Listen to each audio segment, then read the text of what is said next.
for coming out today to make these cards. This really means a lot to me to have each of you here. You know, many of you have heard me give a lot of different speeches, but I don't talk a lot about my grandmother, who is still with us. She's 93 years old.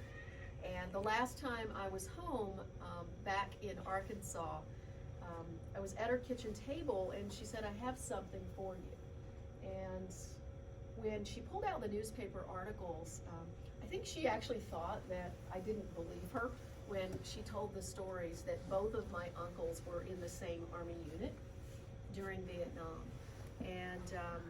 And they were, and really they weren't supposed to be, and probably could have been moved, but they both refused to leave each other in Vietnam.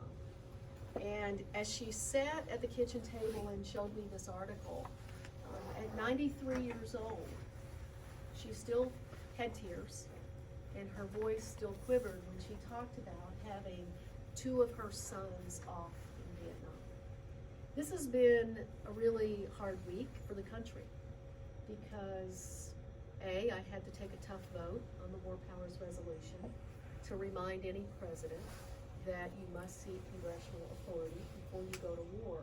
But it wasn't completely clear on Monday night as we were watching those missiles from Iran to Iraq, what the ultimate outcome was going to be.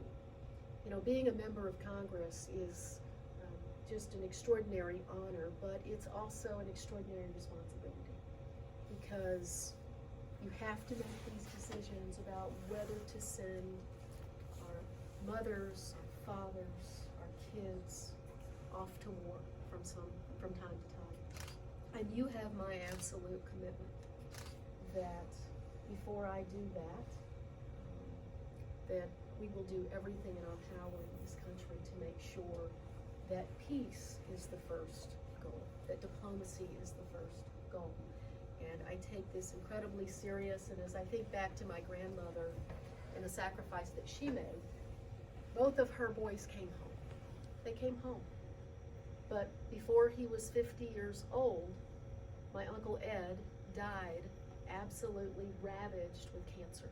Mm-hmm. There is absolutely no doubt that that was the outcome from the Agent Orange exposure that he had in Vietnam. So we cannot take any of this for granted.